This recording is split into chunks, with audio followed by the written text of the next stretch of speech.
श्रीमद्भागवतम महापुराणम एकादश स्कंद पंचम अध्याय। ভক্তবৃন্দগণ, বেশ কিছুদিন যাবৎ আমরা ক্রম অনুসারে শ্রীমদ্ ভাগবত মহাপুরাণ আস্বাদন করে আসছি। এই পর্যন্ত আমরা ভাগবতের একাদশ স্কন্ধের পঞ্চম অধ্যায় পর্যন্ত এসে উপস্থিত হয়ে গেছি। এখানে নিমি রাজার উপাখ্যান ছিল। নিমি মহারাজ এটি যজ্ঞ করেছিলেন। সেই যজ্ঞতে নবযুগেন্দ্র এসে উপস্থিত হয়েছিলেন। পূর্ব পর্বেতে আমরা নবযুগেন্দ্রেরও পরিচয়টা দিয়েছি। এই পর্যন্ত তিনি 8টা প্রশ্নের আস্বাদন করেছেন। নিমি মহারাজ নবযুগেন্দ্র 9 জনকে 9টি প্রশ্ন করেছিলেন। তার মধ্যে 8টি প্রশ্নের উত্তর আমাদের আস্বাদন হয়ে গেছে। আজ আমরা 9 নং প্রশ্ন আস্বাদন করব। মহারাজ নিমি পুনরায় জিজ্ঞাসা করলেন, হে মুনিবর,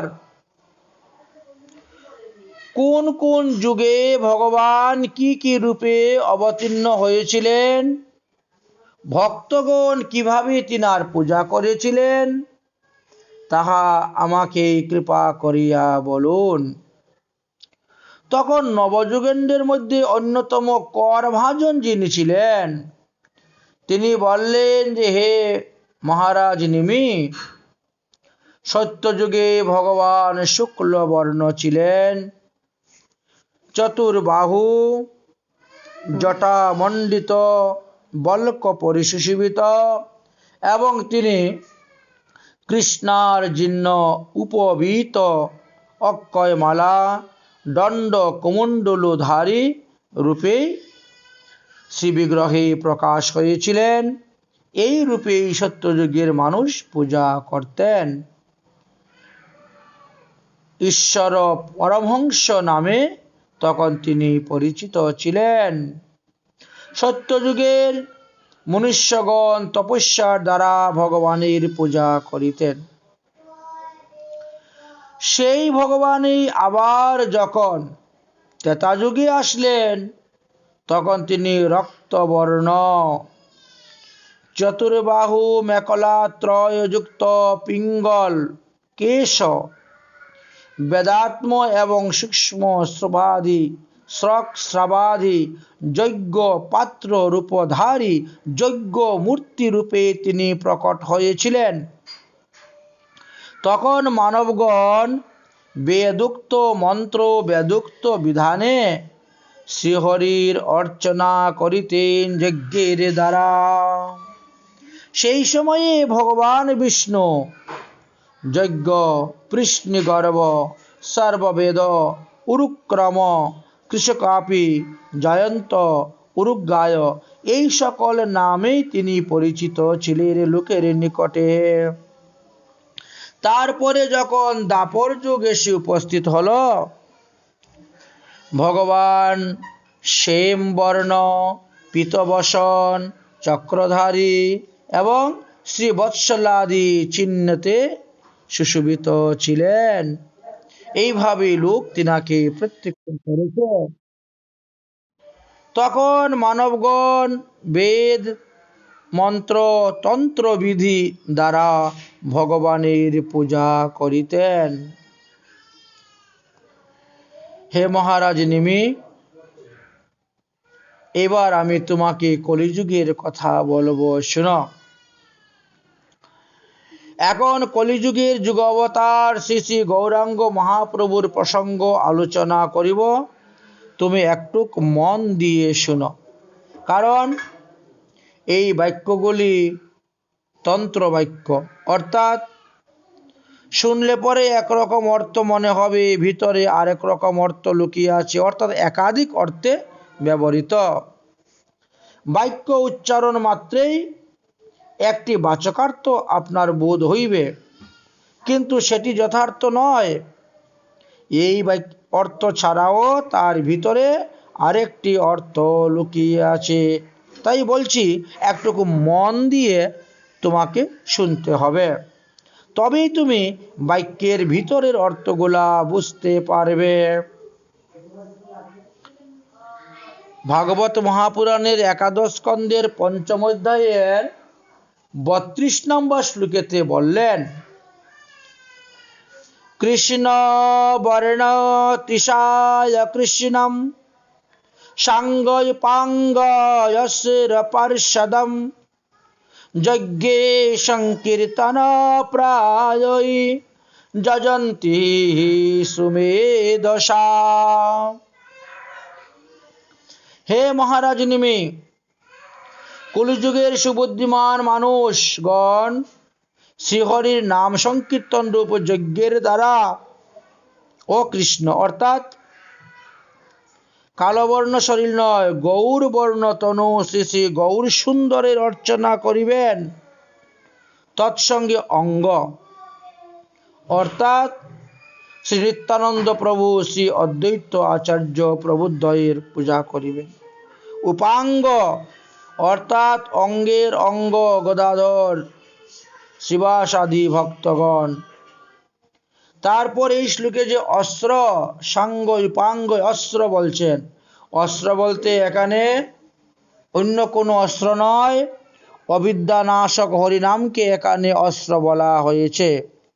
তারপরে বললেন পার্ষদম অর্থাৎ স্বরূপ দামোদর রায় রামানন্দ আদি প্রভৃতির কথা বলেছেন। পার্শ্বদগণের সহিত বিদ্যমান হয়ে শ্রীকৃষ্ণ নাম উচ্চারণরত শ্রী শ্রী গৌর হরির উপাসনা করিবে এই কলিযুগের মানুষ। তারাই হলো সুবুদ্ধিমান মানুষ। যদিও আমরা চৈতন্য চরিতামৃত আলোচনা গৌরাঙ্গ মহাপ্রভুর জীবনী আলোচনার সময়ে আমরা বহু বহু শাস্ত্রের প্রমাণ দিয়েছিলাম যে গৌরাঙ্গ মহাপ্রভু যে স্বয়ং অবতারী, স্বয়ং ভগবান, সেই কথা। তাই এখানে আর বিস্তার করছি না, এখানে আমরা সংক্ষেপেই চলে যাব। তাই এখানে বললেন যে প্রণমী হ কলিযুগ সর্বযুগ সার হরিনাম মহামন্ত্র যাহাতে প্রচার, কলিগুরু পাপাচ্ছন্ন অন্ধকারময় পূর্ণ শশধর বেল চৈতন্য উদয়। এই কলিযুগকে সুখদেব প্রণাম করলেন, ব্যাসদেব প্রণাম করলেন।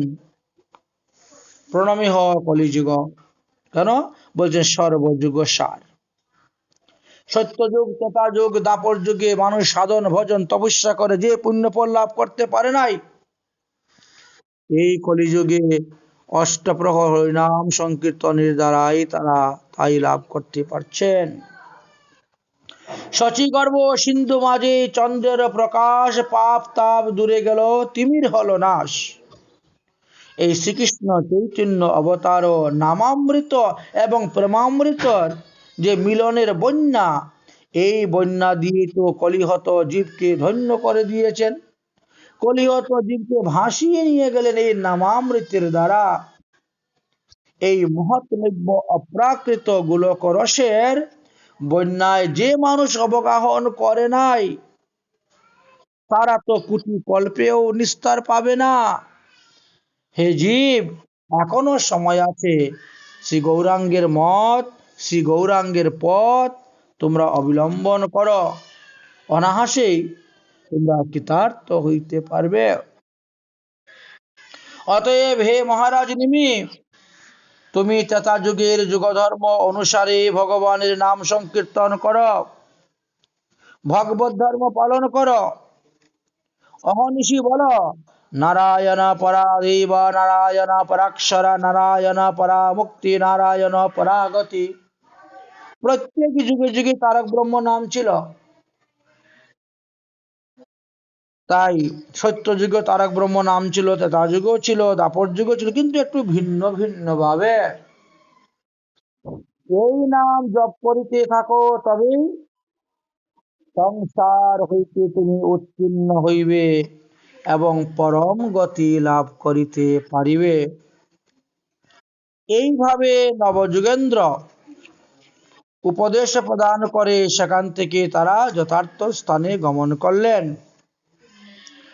অতঃপর আমরা ষষ্ঠ স্কন্ধে প্রবেশ সেই একাদশ স্কন্ধে ষষ্ঠ অধ্যায়ে প্রবেশ করব। এদিকে দেবর্ষি নারদ বলিতেছেন, হে বসুদেব, আমি যে তোমাকে নিমি রাজার মহিমার শ্রবণের কথা বললাম, এবার তুমি বুঝতে পেরেছ?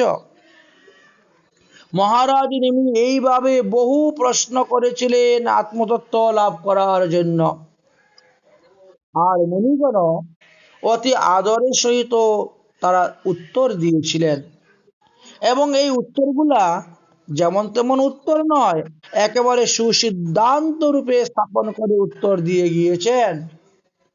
অতঃপর রাজা নিমি সেই সকল ঋষিগণকে পূজা করিয়া বহু সম্মান করিলেন। তারপর নবযুগেন্দ্র সর্বলোকের সম্মুখে হঠাৎ করে অন্তর্ধান হয়ে গেলেন। মহারাজ নিমিত বড় অবাক হয়ে গেলেন। মহারাজ নিমি তাহাদের উদ্দেশ্য করিয়া তখন তাদের উপদেশ অনুসারে ভাগবত ধর্ম আচরণ করিয়া পরম গতি প্রাপ্ত হলেন। তাই এই পৃথিবীতে যত প্রকার ধর্ম আছে তার থেকে শ্রেষ্ঠ ধর্ম হলো এই ভাগবত ধর্ম, সনাতন ধর্ম। এই সনাতন ধর্ম হলো সকল ধর্মের জননী, সকল ধর্মের আদি। এই থেকে অন্যান্য ধর্ম বেরিয়ে গিয়েছে। অতএব হে বসুদেব, হে দেবকী, তোমরাও শ্রদ্ধার সহিত ভগবত ধর্ম যাজন কর। ভগবত ধর্মের সেবা করলে পরম পদ প্রাপ্ত হইবে, ইহাতে বিন্দুমাত্র সন্দেহ নাই। যেহেতু ভগবান পরম পুরুষ শ্রীহরি তোমাদের পুত্র রূপে অবতীর্ণ হইয়াছেন, অতএব নিশ্চয়ই তোমাদের বংশ জগতের কাজে পূজ্য। তোমরা সর্বদা ভগবানকে দর্শন করতেছ, আলিঙ্গন করতেছ, মধুর আলাপ করতেছ, পুত্র স্নেহী বাৎসল্য ভাবে তার সেবা করেছ, তার শয্যা, তাকে স্নান করানো, তাকে শয়ন করানো, তাকে ভোজন করানো, কত কিছু করেছ।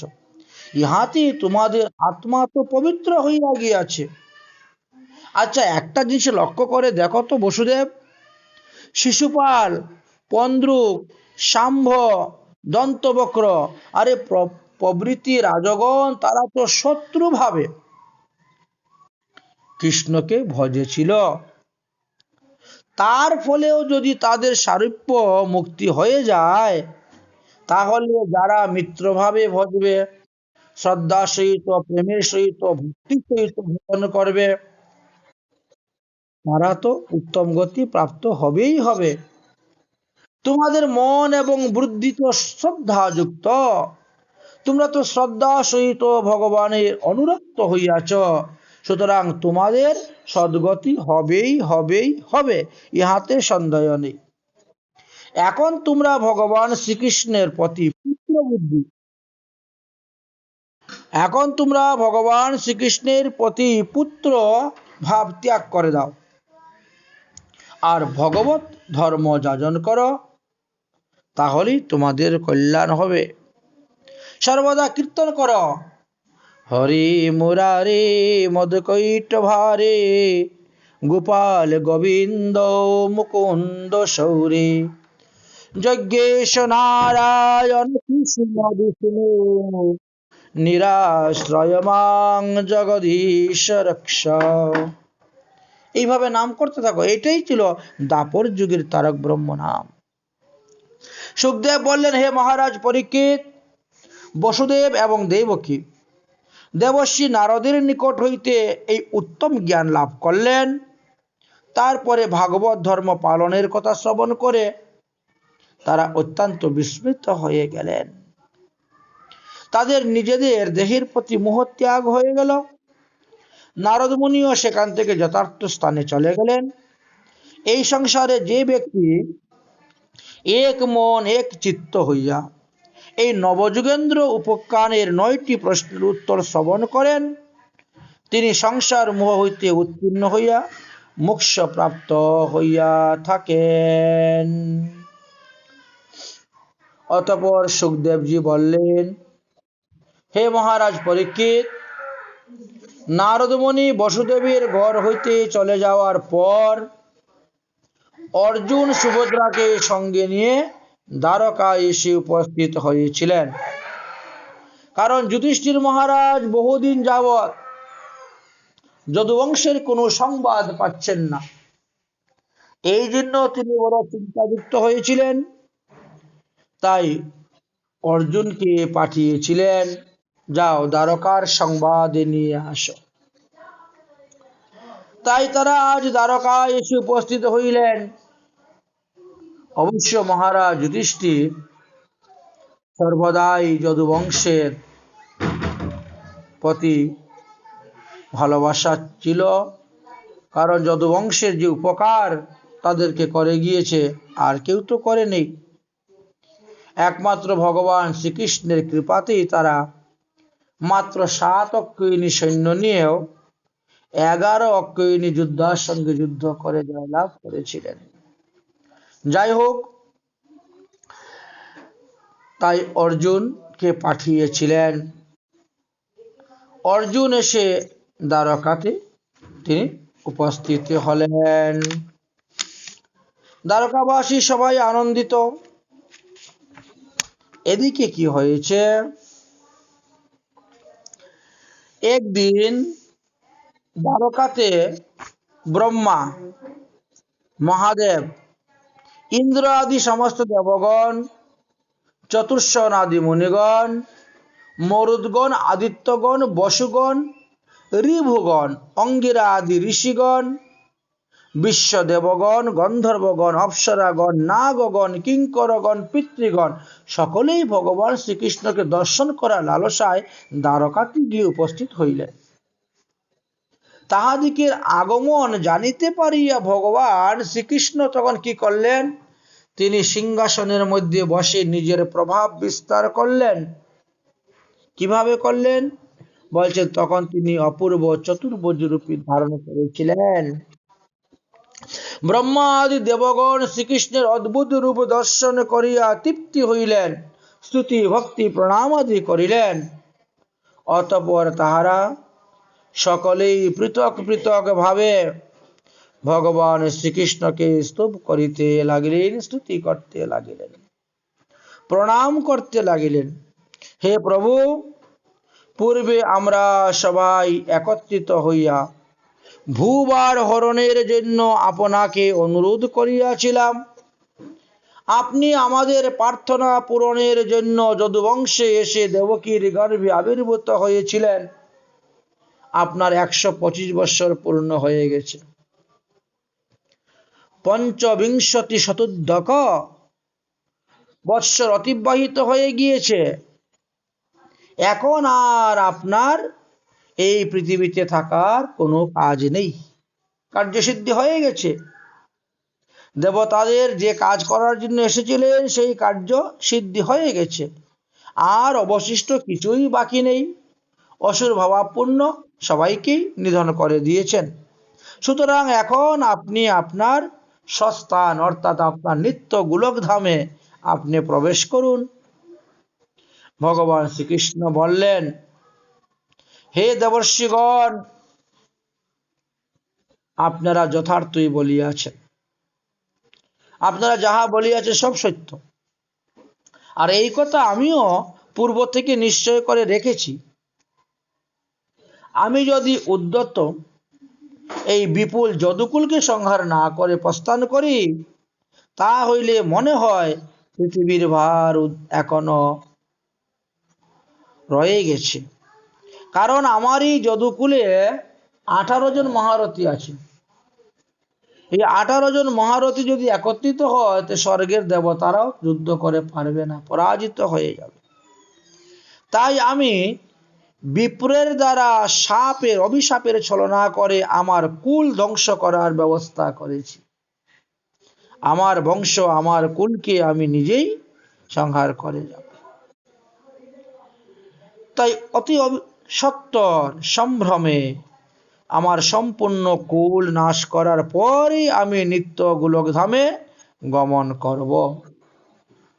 সুখদেব বলছেন, হে মহারাজ পরীক্ষিত, অতঃপর ব্রহ্মাদি দেবগণ শ্রীকৃষ্ণকে প্রণাম করিয়া স্বস্থানে গমন করিলেন। তারপরে কি হলো? বলে, তারপরে দ্বারকাতে ধূমকেতুর উদয় হল। 13 দিনে এক পক্ষ হইতে আরম্ভ হইল। সাধারণত আমাদের 15 দিনে এক পক্ষ হয়, কিন্তু তখন দেখা গেল যে 13 দিনে এক পক্ষ আরম্ভ হয়ে গেছে।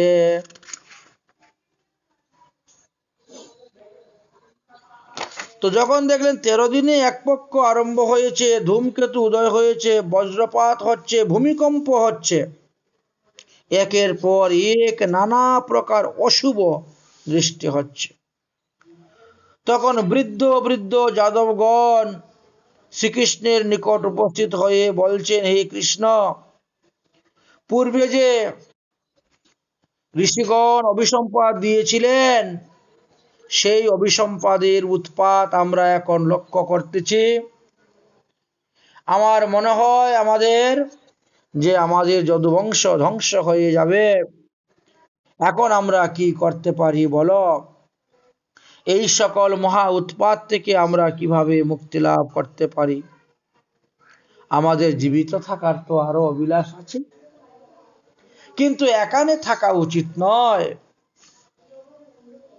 ভগবান শ্রীকৃষ্ণ বললেন, তাহলে আসুন আমরা এই দ্বারকা ত্যাগ করে পবিত্র প্রবাস ক্ষেত্রে গমন করব।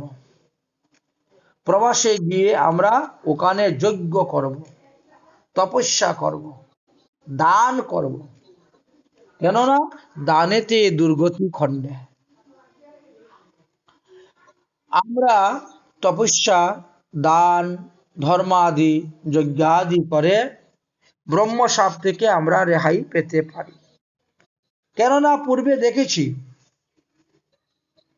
দক্ষ প্রজাপতি অভিসম্পাদ দিয়েছিলেন চন্দ্রকে, তোমার ক্ষয়রোগ হোক।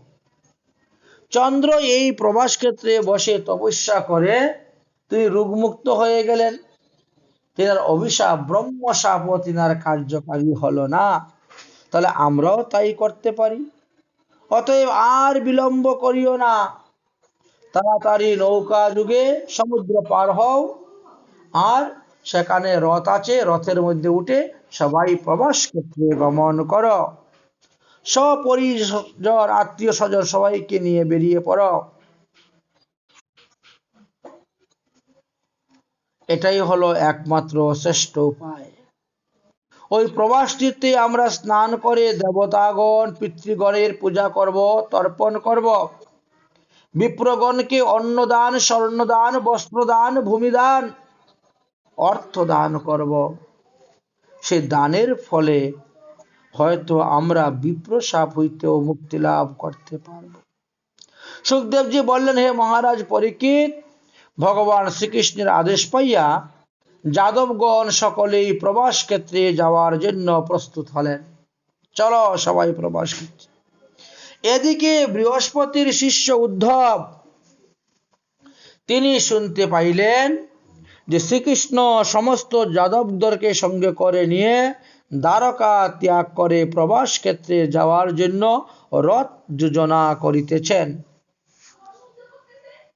দ্বারকায় নানা প্রকার উৎপাত দর্শন করিয়া ভগবান শ্রীকৃষ্ণ নিত্য অনুব্রত উদ্ধব আসিয়া শ্রীকৃষ্ণের চরণে প্রণাম করে জিজ্ঞাসা করলেন, হে প্রভু, আপনি সবাইকে নিয়ে কোথায় যাচ্ছেন? শ্রীকৃষ্ণ বললেন, প্রবাস ক্ষেত্রে যজ্ঞ করিবার জন্য। হে পরীক্ষিত, উদ্ধব তখন শ্রীকৃষ্ণের হস্ত ধারণ করিয়া একটি নির্জন স্থানে নিয়ে গেলেন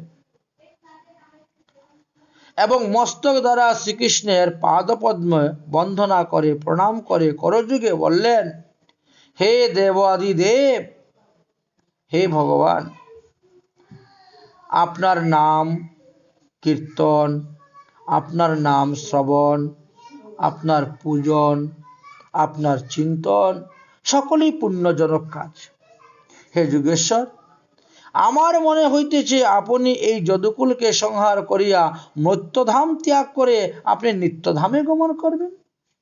হে কেশব, আপনি সমদর্শী, আপনি নিয়ন্তা বলিয়া সমর্থ হইয়াও বিপ্রসাপকে অন্যতা করিতেছেন না কেন? আপনি ইচ্ছা করলে সেটাকে সরিয়ে নিতে পারেন।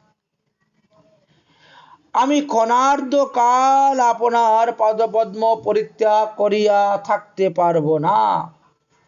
অতএব হে নাথ, সধাম নয় মামপি, তাহলে আমাকেও আপনার সঙ্গে করে আপনার শ্রীধামে নিয়ে চলুন। আপনার বিহনে আমি ক্ষণকাল থাকতে পারবো না।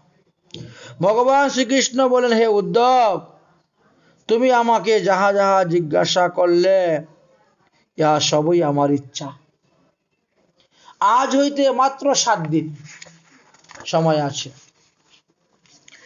এই 7 দিনের মধ্যেই দ্বারকাপুরী সমুদ্রের জলে প্লাবিত হবে, দ্বারকা সমুদ্রের জলের নিচে চলে যাবে।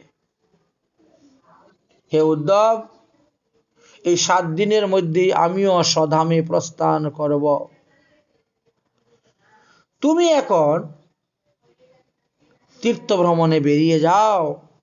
তীর্থ ভ্রমণ করতে করতে করতে করতে এই যে তোমার লৌকিক দেহ, এটা ত্যাগ করবে, করে আমার ধামে চলে যাবে। তাই তোমার আত্মীয় স্বজন ইষ্টি কুটুম্ব এদের মায়া মমতা ত্যাগ করো। এখন হইতেই যে অভ্যাস করো। আমি যেদিন নিত্যধামে চলে যাব সেই দিন থেকে কলিযুগের আরম্ভ হয়ে যাবে। কলি তাহার প্রভাব বিস্তার করতে থাকবে। লোকজন কলিকৃত অত্যন্ত আক্রান্ত হবে, পীড়িত হবে। কলির কাজই হলো অধর্ম, অশান্তি সৃষ্টি করা। এখন যারা সত্য ধর্ম পালন করতেছে তারাও তখন সত্য পথ, সত্য ধর্ম, সত্য কর্ম পরিত্যাগ করিয়া অধর্মের আশ্রয় লইবে। জীবের অধর্মের প্রতি রুচি হইবে। অতএব হে উদ্ধব, আমার দেহ পরিত্যাগের পূর্বেই তুমি পৃথিবী পর্যটনে বেরিয়ে যাও, আর অপেক্ষা করিও না। আমি দেহ ত্যাগ করিবার পর দ্বারকাপুরী থেকে একটা লোকও বেরোতে পারবে না। সবাই জলে ডুবে মারা যাবে। কারণ এটা পূর্ব থেকেই নির্ধারণ করে রেখে দেওয়া হয়েছে। আমার বসতি এই দ্বারকাপুরী সমুদ্রের নিচে চলে যাবে প্লাবিত হয়ে। অতএব তুমি আত্মীয় স্বজন ইষ্টি কুটুম্বের স্নেহ মমতা ভালোবাসা ত্যাগ করিয়া সন্ন্যাসীর ন্যায় আমাতে সম্যক রূপে মনোনিবেশ করিয়া সর্বজীবে সমদর্শী হইয়া পৃথিবী পর্যটনে বাহির হও। আমি কথা দিলাম, অন্তিমে তুমি আমাকে পাইবে। অন্তিমে তুমি আমাকে পাইবে। তাহলে ভগবান বললেন যে, হে উদ্ধব, তুমি এক্ষুনি বেরিয়ে যাও।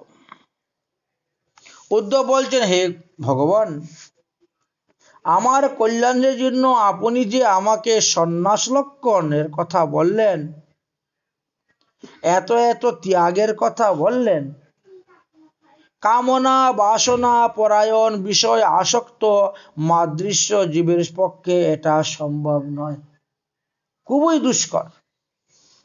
অতএব হে নাথ, যাহাতে অনায়াসে আপনার কৃপা লাভ করতে পারি, এইরূপ সহজ সরল যদি কিছু উপায় থাকে শিক্ষা প্রদান করুন আমাকে। আমি আপনার শরণাগত হইলাম, আমি আপনার দাস। উদ্ধবের প্রার্থনা শ্রবণ করিয়া ভগবান শ্রীকৃষ্ণ আরো অনেক অনেক তত্ত্ব কথা প্রদান করিলেন। ভগবান বললেন, হে উদ্ধব,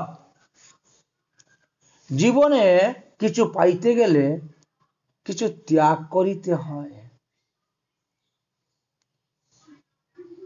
উদ্ধব বললেন, আমি বুঝতে পারলাম না আপনার কথাটা।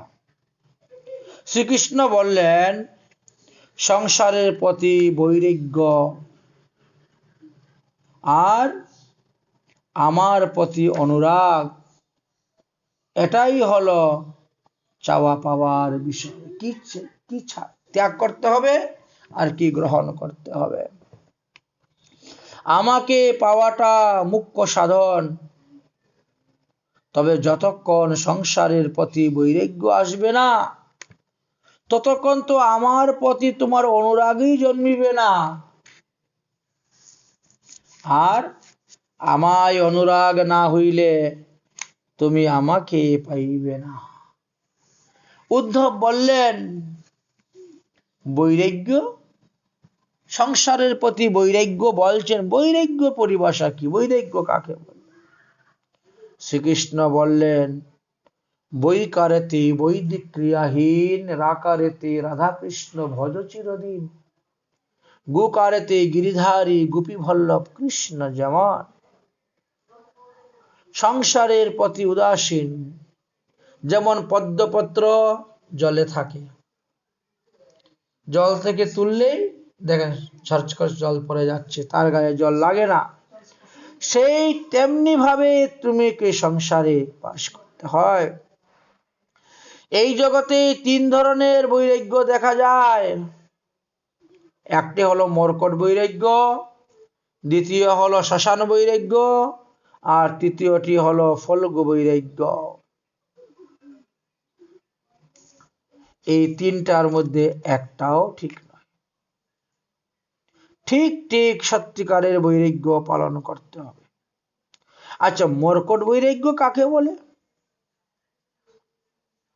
চৈতন্য চরিতামৃতে আছে তো, মহাপ্রভু রঘুনাথ দাস গোস্বামীকে বলছিলেন, মর্কট বৈরাগ্য না করো লোক দেখাইয়া, যথাযথ বিষয় ভুঞ্জ অনাসক্ত হইয়া। তাহলে মর্কট বৈরাগ্য কাকে বলে? বলছেন, ঘরের মধ্যে, সংসারের মধ্যে, মানুষের বাড়ি ঘর সংসারের মধ্যে, পরিবারের মধ্যে একটুকু ঝগড়া হলেই তাদের মনের মধ্যে বৈরাগ্য এসে যায়।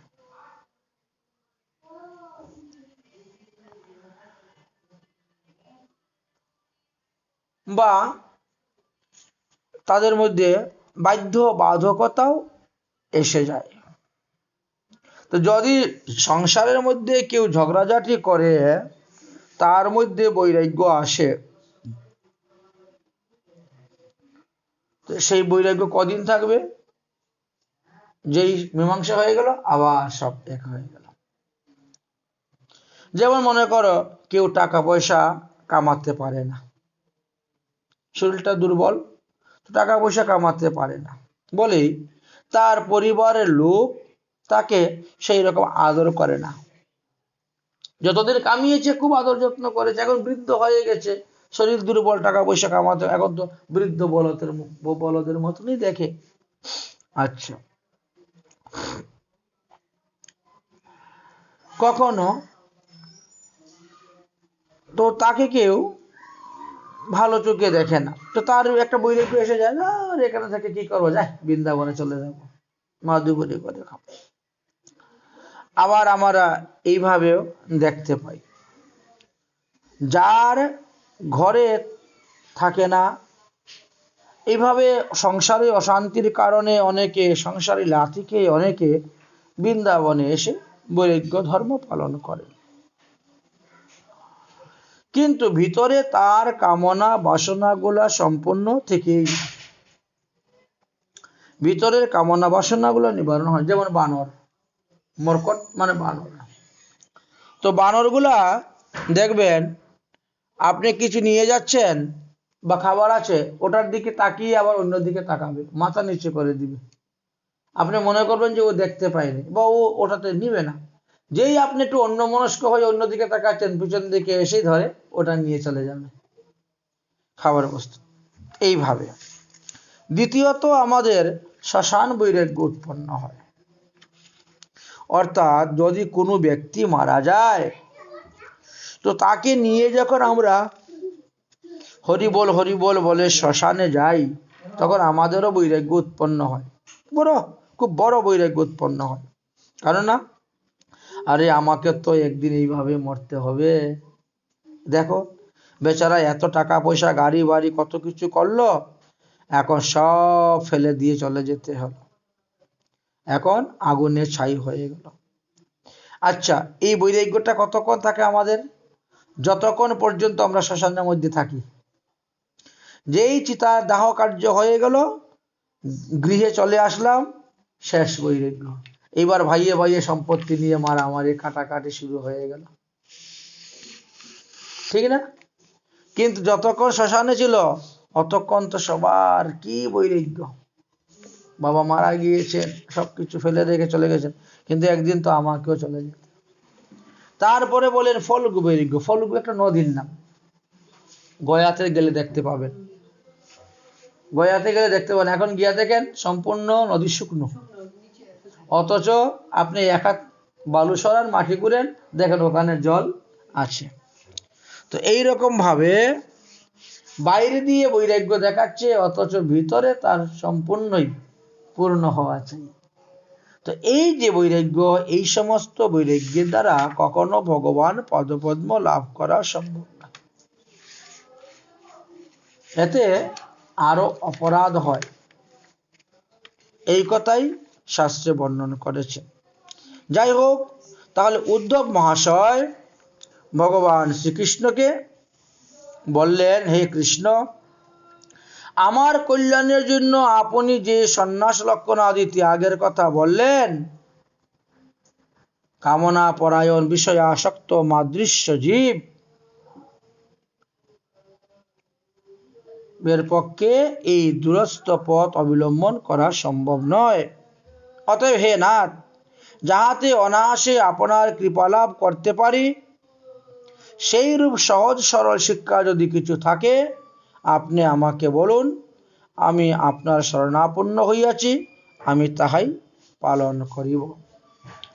এবার এই বিষয়ে ভগবান শ্রীকৃষ্ণ উদ্ধবকে কি কি উপদেশ প্রদান করেছিলেন, সেই সমস্ত তত্ত্বকথা আমরা আগামী কল্য আলোচনা করব।